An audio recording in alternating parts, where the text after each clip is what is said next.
Hey, welcome to my Make Yourself at Home workout series. Today's focus is abs. So I have 8 moves for us to do. The first move is more of a warm-up move to get your abs engaged, and then I have 7 moves we'll do for 45 seconds apiece. As always, this is a repeatable set. If you want to try another round or two, you're more than welcome to do that. You can also use this as a finisher to any of my other Make Yourself at Home workouts. So I'm ready to get started. I hope you're ready to get started. So let's come down to the floor. Come down to all fours with me. All right, hands under shoulders, knees under hips. Tuck your toes into the floor. I want you to lift and lower both knees from the floor. To do this, I want you to use your lower abdominals, pull them up and in to lift your knees out of the floor. We call this a quadruped knee lift. Sometimes I call it a double knee lift because a lot of people don't know what quadruped means. Let's just be honest.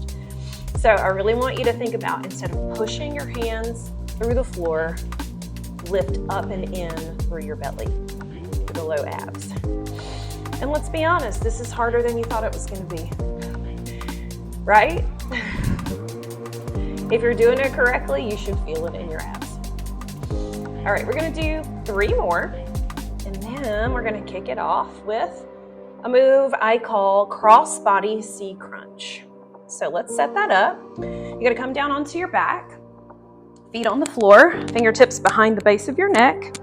You're gonna bring one knee in as you turn towards it with your opposite shoulder. So now this is kind of the cousin or the brother to a move you probably have seen before called bicycle abs. But I really want us to do this move in order to feel that squeeze across the body from the rib cage to the hip.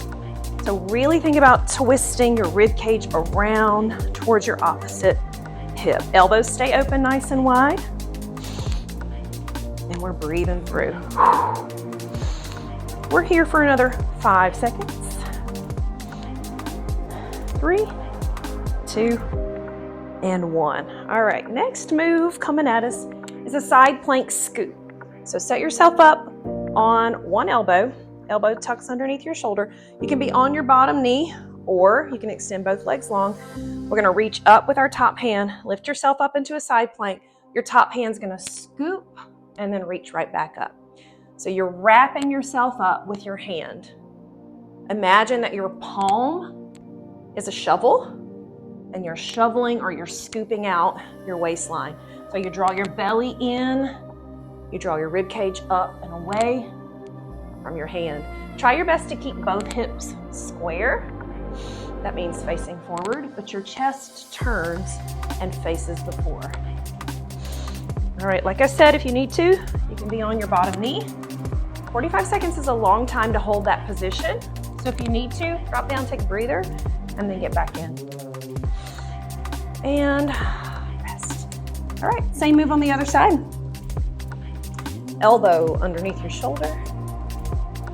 Tuck it in. If you start to feel this move too much here in your traps, that just usually means that we need to tuck our elbow under a little bit closer. All right, let's reach up and let's scoop. Taking that palm, scooping out the waistline. Draw the belly in and really open your body completely up in between, maximizing our range of motion.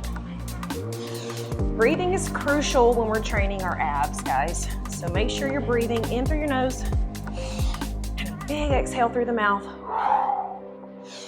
Sometimes all it takes is just a big exhale to buy us some time to keep us going. Are you wondering how long you have left? 5 seconds. 3, 2, and 1. Good job. All right, next up we have a hover knee lift. So set yourself up in a hover position, elbows under shoulders. Sometimes it's helpful to lay on your belly first and then just pop up to your knees. You're just lifting the hips up out of the floor. So that's our start position. Dig your toes in. I want you to extend one knee flat and then the other knee flat. So we'll start with one knee at a time, see what it feels like. Lift your chest up, shoulders away from ears. If you want to go to both knees at the same time, that's great, you can try that.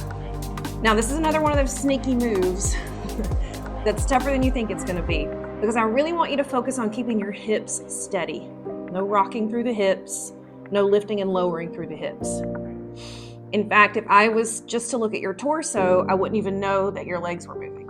Okay, so it's like that still, that much isolation. And we're so close. 3, 2, and 1. So good. All right, next up, we're gonna come onto our back and we're gonna do what's called a sprinter. Now, I have an option for you if sprinter is a little too difficult, but let's get you going here. A sprinter is a sit-up, but we pull one knee towards us and we turn towards it. So you bring the inside of your elbow to the inside of your opposite knee. If this move is too difficult for you to sit up, then I want you to go back to our crossbody C crunch that we did at the very beginning of the workout. All right, if you're coming with me, draw your belly in, breathe in, breathe out. I find that an exhale on the hardest part of the move will give you a little bit more energy, a little bit of boost to hopefully get you through. Take a breather if you need it, but you're almost there. 5, 4, 3, 2, and 1. Awesome job. Sit up. We're gonna do a Russian twist. So you can anchor your heels, lean back, bring your hands to your chest. You're gonna twist just your waistline. Now, I have an option for you. If you'd like, you can cross your ankles and lift your feet, twisting your knees in the opposite direction of your upper body. Now, this one's a burner for the waistline. Shoulders away from ears, lean back into it. Pull your belly in. Your belly's gonna wanna push out. Pull it in to support your spine. And we're kind of thinking hip to hip with the hands and tucking our elbow behind us. Again, keep those feet anchored if you want. Sometimes it's nice to anchor them and just feel that burn isolated to the waistline. We got it. 5, 4, 3, 2, and 1. Okay, friends, last move. Now, this is a challenging move, so I'm issuing a challenge for you. If it's too hard for you, skip it. And when you repeat this workout, every time you repeat it, just try it. We're gonna do diamond walk-ups. So make a diamond, elbows open wide. Your nose is right in the middle of that diamond, and we're staggering up, up. You can lay it down all in one motion, or you can stagger it back down just like that. So knees or toes, your choice. And like I said, this is a very challenging move. If the challenge is too great for you this time through, then I'm gonna challenge you to repeat this workout on a regular basis, and you're gonna see a huge improvement in your strength so that eventually you can work up to this move. 3 seconds to go. And rest. Oh, well done. Thank you so much for joining me for our Make Yourself at Home abs workout. As always, don't forget to go check out my website for some awesome, beautiful merch with my incredible logo on it. Make sure you sign up for that email list. Every 2 weeks, I'm sending out secrets, tips, and tricks to help you on your fitness journey. Thank you guys. I'll see you soon.